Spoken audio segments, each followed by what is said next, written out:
We all know that there's a million teams out there, and you just have to look up a guide on any given character, and you'll be shrouded in meta team options. But what if you don't want to build a meta team? What if you want to use an off-meta character? Or if you just want to figure out how you can actually build a team for yourself? Welcome to Jello Impact, where we build and test every single character to help you decide who you want to wish for and build. And today, let's talk about how you can make your own teams, especially teams using characters that are unconventional, but you still want to clap the Spiral Abyss with them. Step number 1.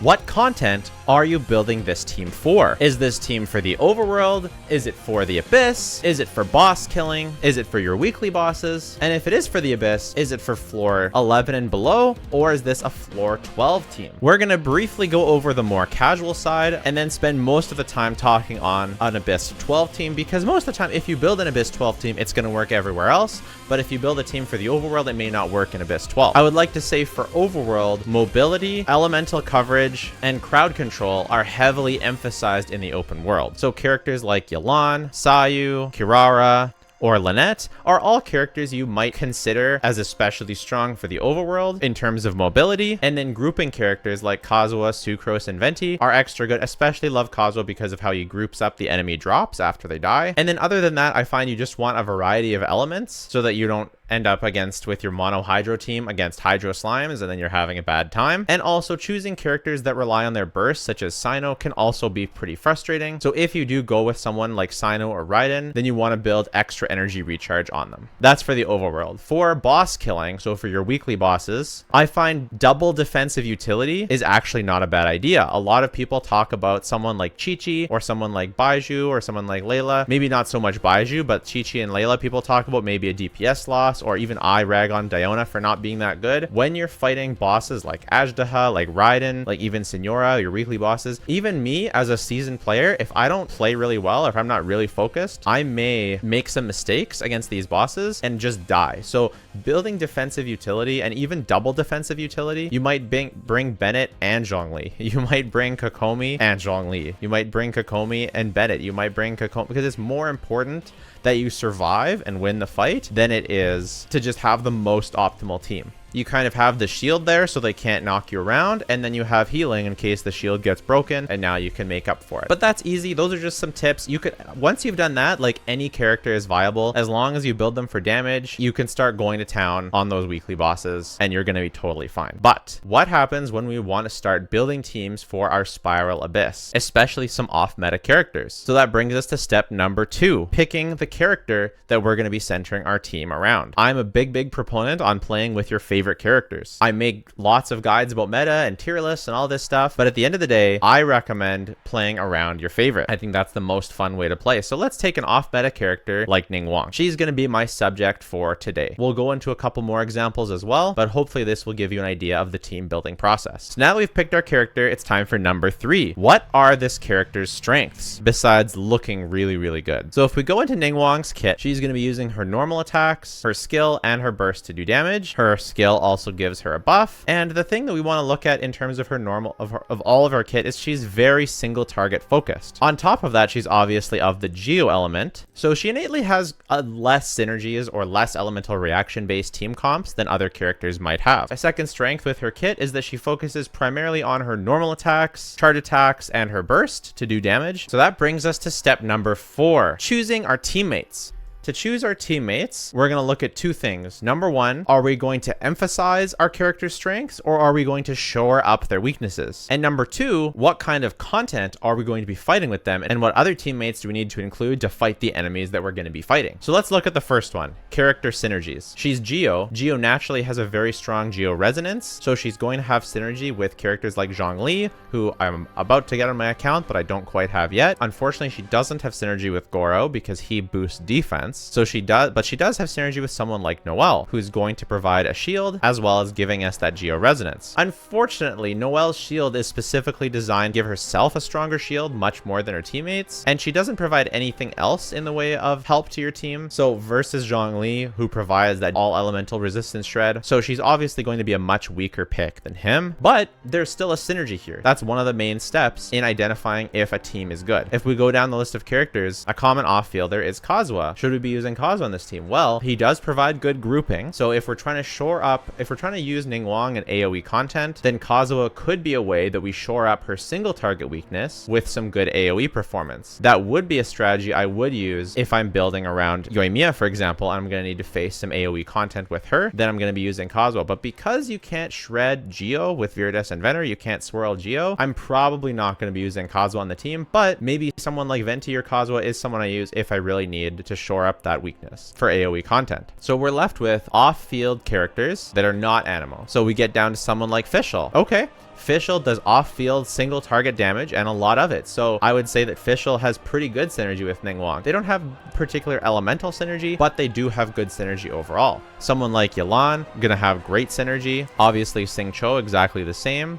And if we go down more, let's say someone like Rosaria. So we're gonna have a sort of freeze team where Ningguang is on field using some normal Geo attacks. She's going to proc Yelan, and then we're going to get Rosaria for some freeze. And then we need some healing. So a freeze type of composition could be good here. The only thing we're going to fight with is that Ningguang is a Geo character. So she is going to steal some of the freeze reaction with her crystallize reaction. So it will work solidly, but it might not work amazing. But if for some reason Cryo and Hydro are heavily incentivized in the Abyss, then that could be a solid option. But if we're going for max synergies, something like this is going to be very good. Let's say you don't have Yelan. Fortunately, Ningguang scales with attack, so Bennett is going to be a great choice. And hopefully you see how this thought process is coming together. Is we're looking for characters that amplify the strengths of the character that we're mainly using. And as we're building our team, we also do want to look at what type of enemies we're going to be fighting. So we've got, if we look at the current Abyss, Megu Kenki, Emperor of Fire and Iron, and then a few different guys here. So this is mostly a single target side with a little bit of AoE at the end. And we've got a couple guys that are infused with Pyro. So if we're building a team with Ningguang, I would say priority 1 is to get some Hydro in there. Let's say you don't have Yelan, but you do have, because I think Yelan is a very easy choice here. I think something like this is going to be really, really excellent for this first side. Only requires 1 5-star, and I think this is easily going to clear the Abyss. And you see all of our characters,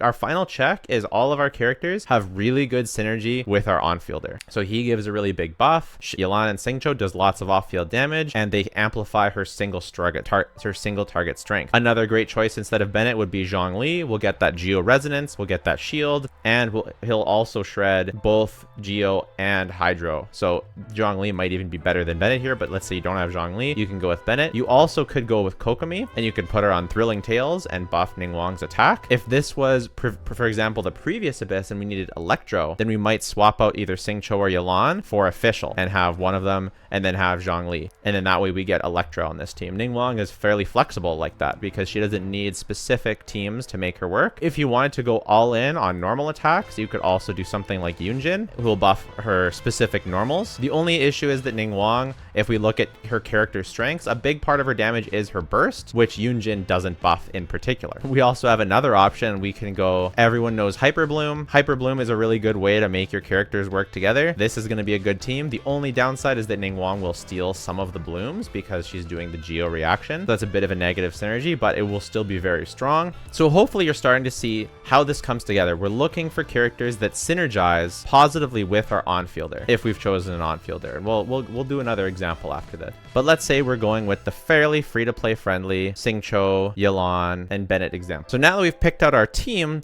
let's talk about how to construct a rotation for the team. What you want to do is look at who on the team has the longest cooldown. Xingqiu, his burst has a 20-second cooldown, Yelan has an 18-second cooldown, and Bennett has a 15-second cooldown. And Ningguang's burst only has a 12-second cooldown. So the way we're going to construct our rotation is one of two ways. We can start with Xingqiu because he has the longest cooldown of 20 seconds, then go into Yelan and use her burst. So we use Xingqiu's skill and burst, then we use Yelan's skill and burst, then we use Bennett's skill and burst, then we go to our on-fielder and we can normal attack, skill, get our buff walking through the Jade screen, and then burst and all that good stuff. The other thing we consider is that his skill actually has a 21-second cooldown. And so we could start the rotation with Ningguang's burst because she has a 12-second cooldown. If we plan to use 2 bursts in a rotation and would extend the rotation a little bit to use 2 bursts. Okay, I know I might not have explained that the greatest, but just for a little example. Now, by the way, my Ningguang isn't built, so the damage isn't here. And also there's probably going to be some optimizations for Ningguang because I've never actually played her before. But I think you're supposed to start with her skill, walk through the Jade School, then we're going to do her burst, right? This is the start of our rotation. We'll go to Xingqiu, use his skill and burst, Yelan, her skill and burst, Bennett, his skill, and now let's see, right on off cooldown, her burst is ready, so we get that bonus. We get this, we get this, we normal attack, we normal attack, we normal attack, we normal attack, we normal attack, and okay, so you can see what I was planning on doing is using 2 bursts per rotation, but obviously my burst isn't ready yet, right? Because I got her burst ready after the first burst, but my plan sort of backfired, and this is going to happen, right? You're going to have an idea for how your rotation is going to go, and it's not going to work out the way you hoped, and that's okay. Oh, I just died. Great. And it obviously didn't work because I don't have enough energy recharge to burst twice per rotation, and there's pretty much no way I'm ever going to get enough resources or enough energy recharge to actually do that. So I'm going to give up on that idea, and we're just going to burst once per rotation. So let's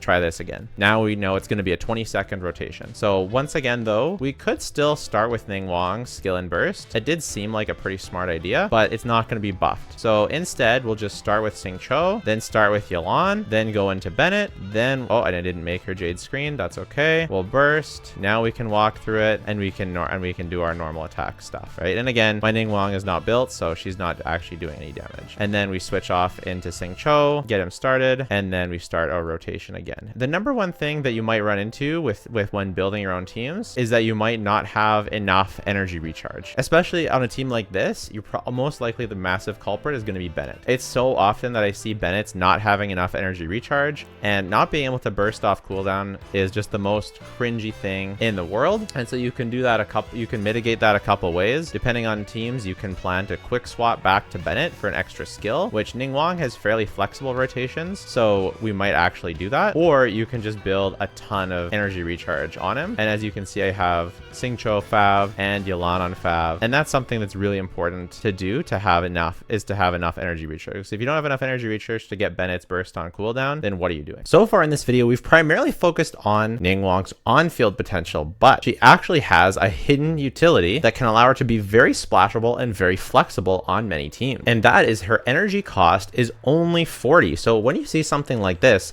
burst is going to be recharged quickly and often. And so rather than be an on-field normal attacker, you can actually use Ningguang as an off-field burst support. So if you put her in an off-field position instead, we say bring Hu Tao, maybe Zhongli. Now you wouldn't expect this, but I've actually already 36 starred the Abyss with Ningguang. And the way that I did that, even though she's only level 70 and she was only level 40 when I actually did it, was when the Geo Wolf Lord was part of the Abyss. You see, because Ningguang is the Geo element, she's very well positioned to break his little wolf summons when they spawn, and so you can splash her onto any team that works. So whether that's a Hyper Bloom team, whether it's a Hu Tao team, and not only could you use her as a burst support, she is also a catalyst user, which means she can hold the thrilling tales of the Dragon Slayer. So if you haven't invested heavily into her, you know, I didn't really talk about this as a main playstyle for her because obviously this doesn't help her damage at all, and if you're building around Ningguang, probably you actually want her to do some damage. So most people probably aren't going to be using the thrilling tales on her if they're building around Ningguang, but it's something that you can do, and it gives her a lot of value on the team, giving a 48% attack buff along with, you know, breaking the Geo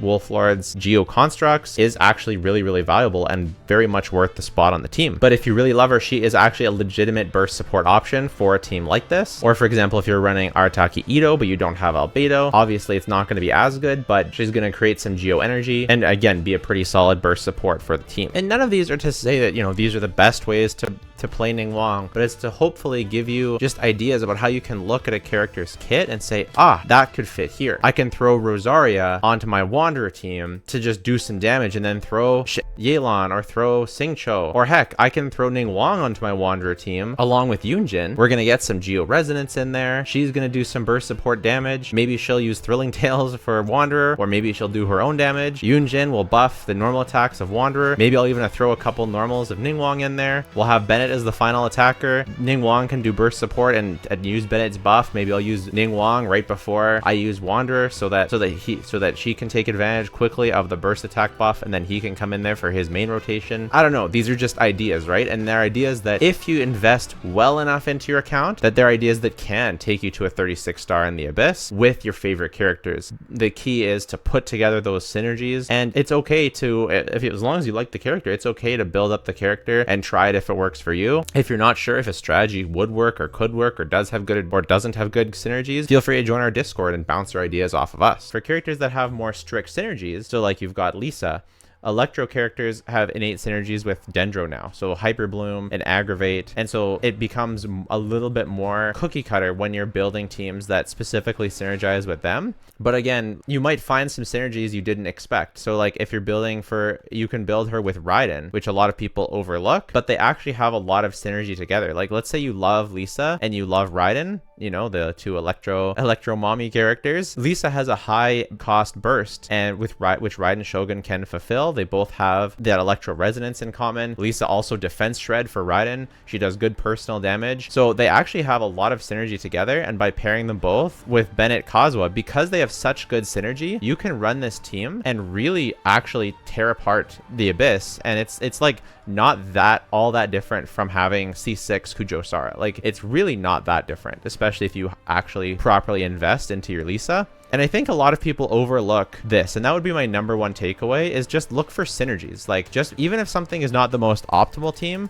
you want it to be a synergistic team. If you're building around Chongyin, right? He's never the optimal choice for a team, but you can look for synergies. He's Cryo, Blizzard Strayer, he gets buffed by Shenhe, he can work with Freeze, he can work with Mono Cryo. So like this team inherently has a ton of synergy, and even though it's not optimal, this is how you can make, you know, one of the ways you can make Chongyin work the best. You can also do reverse melt stuff. If we look at a character like Sayu, yes, Anemo character, so she can replace the Anemo slot, but she can also swirl, so she can synergize with something like this. She can infuse with Electro and get tons of aggravates from your Fischl comp while your Kazuha does the grouping. So this is going to be a really, really good team as well. One thing I didn't talk about Noelle, but a Mono Pyro comp with Shanglang, Bennett, Kazuha, that's also going to work. If you want to make a Dendro character like Kale work, she can work with a lot of synergies. She can replace Nahida on this slot, especially. You get her elegy for the end. You put Kaching on this team. This is going to be an insane team for Kale, but Kale doesn't have to go on that team being Dendro. Nilou has an amazing flex slot for Kale right here, and this is going to be a really good team because of what Kale can do. And while we're on the subject of Dia, and because she's on the thumbnail, in terms of synergies, because she doesn't proc normal attacks, if we look at her kit, her burst just counts as burst damage. Yelan and Sing Cho do not synergize with her, but Bennett can buff her, and he's Pyro, so he can help battery her, and she has a high energy cost. She also works well with off-field DPS that don't require normal or charge attacks to function, so that'd be something like Beidou, something like Kea, and obviously Xiangling. Xiangling is most often chosen along with Kazuha because these three have the most synergy together, because Kazuha will buff the Pyro damage for everyone on the team. If we choose someone like Kea, it can work as a reverse melt, but Kea's multipliers just aren't high enough to justify losing that pyro damage, and it's impossible to swirl Cryo with Kazuha on this team. So you essentially, the synergy just doesn't add up. And if you take out Bennett and take out Kazuha, then you don't have enough pyro to properly make this team work, and so she just ends up with not the greatest synergy for Cryo. You could use something like Fischl and get some overloaded stuff, some off-field damage from Fischl. This actually does have some synergy. This might actually work for single target stuff. Again, you're gonna have a bit of trouble swirling both Electro and Pyro, and overloaded is like not the greatest reaction. It's solid, but it's not the greatest, and you're mostly gonna get, but this is something I would actually try in Abyss, especially if you need that Electro for something, because it actually does have some synergy. Same with Yai, some synergy. These are more of boss killing teams versus Abyss teams though. But Dea has another aspect to her kit, and that's the defensive utility. So you can make her good another way. You can say, I can utilize her just as a skill bot, and she can support Hu Tao. And this is a team that you won't really be using her burst in. You'll be mostly using her as a skill bot, but she will provide some nice comfort, pyro resonance, and it'll just be a generally decent team. Of course, she is being carried by the better units, but isn't the main point to make our to make our favorite units be good and clear the abyss with them and see them on the screen as we clear the abyss? For me, it is. For you, maybe not. Maybe you want to see them contributing more, in which case we can look at a different version. We can look at Burgeon. And so she's going to be proccing the Burgeon reaction. Created, it's kind of like Hyper Bloom. You're going to build her full EM. And it's not a perfect Burgeon team. It's not as good as Toma, for example, but something like this or with Fischl are going to work as well. And again, you're going to be using her as a skill bot on this team. She's not going to be using her burst as much. You can use her burst a little bit, but if you apply too much pyro, then you're not going to be creating enough blooms. So, and you might be saying, you know, to really make the bad units good, they have to be carried by the strong units. And it's kind of true because strong units are generally strong for a reason. But what I want you to take out most of this is how to build teams that have synergy, where all 4 units work together. You know, don't run reactions that collide with each other. Don't run 2 main DPS on the same team. And along with those tips I had for the overworld. Hopefully that helps. Hopefully you can take this type of knowledge and use it to create fun, new, great teams. And the more you learn about the characters and how they work together, the more you'll be able to craft teams together. Like my favorite Raiden team pretty often is Raiden Yelan. And I don't ever hear anyone talk about Raiden Yelan. Why would you ever talk about Raiden Yelan? That's not an optimal team, but it's a team I came up with. And obviously, you know, I'm not the first person to come up with it, but you can easily swirl both Hydro and Electro with Kazuha. You can get Bennett to buff Raiden, and Yelan also buffs Raiden while Raiden charges Yelan's burst, so you can use a more offensive weapon and not Fav. And overall, this team has insane damage and really good elemental coverage. You infuse Kazuha's burst with Pyro, you're getting a tons of reactions all mixed up together, and it's a really, really insanely strong team. And I didn't get this from a sheet. I made it myself. And again, you know, I'm not the first person to ever make this team, but it is a team that I came up with that someone didn't tell me to create. And it's just because I applied these principles of using synergies to merge your teams together. Let me know if you have any questions. If you want more help constructing teams, please join our Discord server. It's a great community. If you want to support me or my family, check out our Patreon. If you haven't already, please consider subscribing. It really helps out the channel. And if you don't want to do any of those things, that's totally fine. Just watching the video has been more than enough. Thanks so much. Bye for now.